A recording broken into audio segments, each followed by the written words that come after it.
Ibu bapak, saudara-saudari yang terkasih, ada seorang ibu yang bingung dengan anaknya laki-laki, karena anaknya ini banyak maunya, masih kelas 4 SD, masih banyak hal yang perlu untuk dia pelajari dan sebagainya. Jadi kalau apa yang dia ucapkan ya mau menunjukkan mau-maunya saja gitu. Tapi itu juga bagus gitu. Saat dia naik pesawat, dia bilang mamanya, "Mah, saya mau jadi pilot kalau sudah gede." Oh, bagus gitu. Kemudian saat dia itu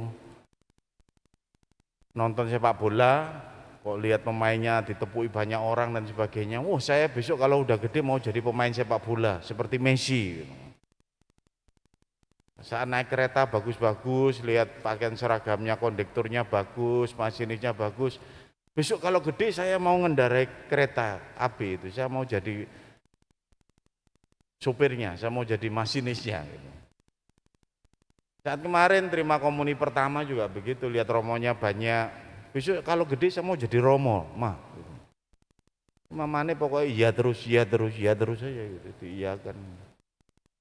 Tapi Bapak Ibu saudara-saudara yang terkasih, itulah kita manusia. Hakikat kita itu sungguh sebagai makhluk ciptaan tertinggi ya. Anda dan saya ini bersyukur lahir sebagai manusia dan boleh untuk memiliki cita-cita, boleh untuk memiliki harapan-harapan dan boleh merancang itu semua gitu. Nggak ada makhluk lain selain manusia yang punya cita-cita, punya harapan yang tinggi seperti itu. Itu semua sebenarnya bukan karena prestasi manusia, tapi kita ini memang diberi karunia ilahi sebagai manusia ini. Diberi karunia untuk boleh membuat kehidupan kita menjadi lebih baik, ya. Membuat kehidupan kita lebih berharga, membuat kehidupan kita itu lebih maju gitu.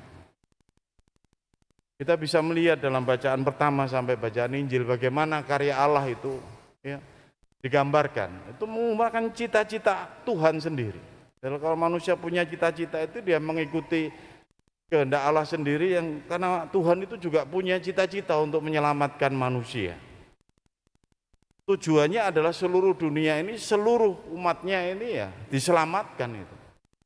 Tapi ini kan butuh tahapan-tahapan di dalam mengejar cita-cita ilahi ini kan. Makanya pertama-tama dipilih, kita bisa melihat setelah Adam dan Hawa jatuh, manusia jatuh dalam dosa, dia pilih itu salah satu keluarga saja, ya kan, keluarga Nuh, keluarga Abraham, gitu. Itu tahapan. Lalu berikutnya sebuah bangsa, kita melihat dalam bacaan pertama kitab Keluaran, bangsa Israel ini dipilih, diambil dari perbudakan Mesir, dan lalu kemudian dikatakan melalui Musa bahwa kamu ini bangsa yang kudus, yang kusendirikan, jumlahmu tidak banyak, tapi kamu sendirikan dari bangsa-bangsa lain, supaya engkau menjadi kerajaan imam dan menjadi bangsa yang kudus. Ini tahapan berikutnya gitu. Dan kita bisa melihat tahapan selanjutnya adalah bagaimana bangsa Israel ini kemudian dari bangsa Israel lahirlah Yesus sang Mesias itu. Makanya misi pertama Yesus tahapannya adalah menyelamatkan dan pewartaannya kepada bangsa Israel. Dia pertama sendirian, lalu kemudian memilih para muridnya, 12 murid di antara murid-murid yang lain. Kuasanya diperoleh dari Yesus sendiri untuk mewartakan ini karya kerajaan Allah. Maka pewartaannya adalah pergilah dan wartakanlah kerajaan surga sudah dekat. Ini tahapan selanjutnya gitu.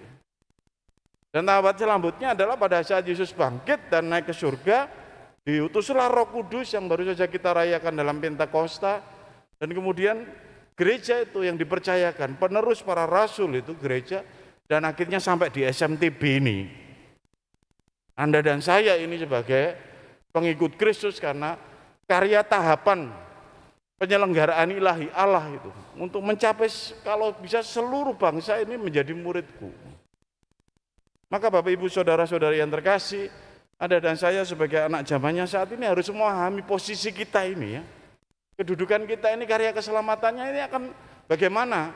Ya panggilannya adalah ya saat ini. Kita ini anak zamannya. Maka tantangan-tantangan yang kita hadapi dalam pewartaan seperti yang dikehendaki oleh Tuhan untuk dalam tahapan berikutnya itu yang kita yang dilibatkan. Makanya kemudian diberi dalam gereja Kristus itu ada sakramen, ada perutusan dan sebagainya gitu ya.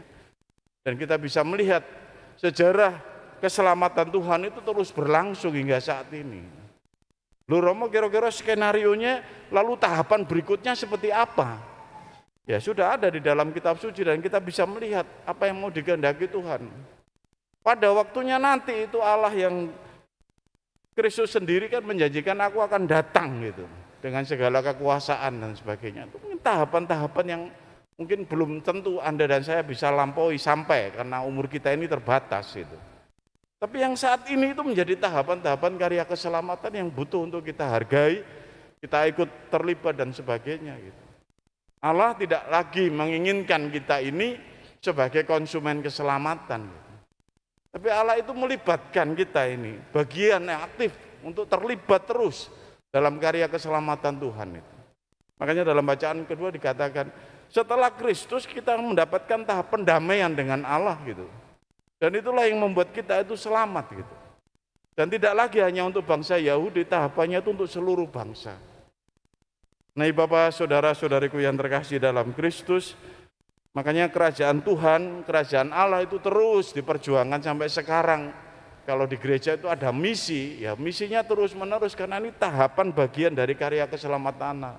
Panggilan-panggilan juga terus diperjuangkan karena terus menerus gereja ini membesar dan terus menerus makin banyak orang untuk diselamatkan gitu.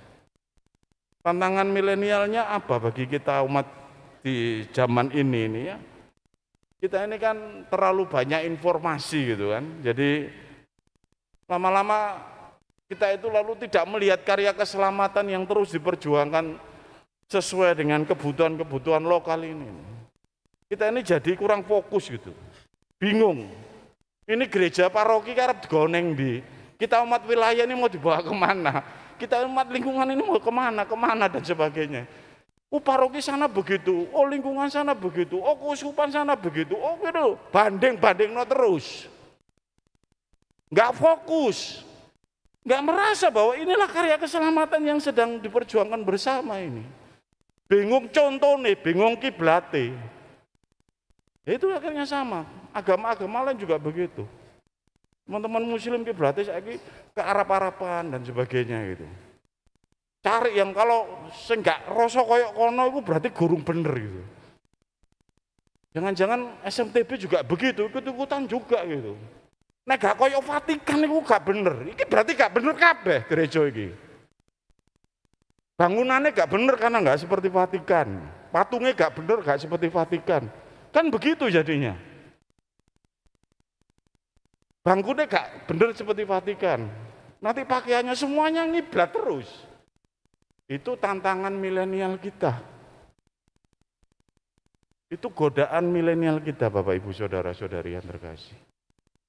Kita tidak menghargai Roh Kudus yang berkarya terus-menerus diperjuangkan di paroki kita, di lingkungan kita, di wilayah kita, di keluarga kita masing-masing.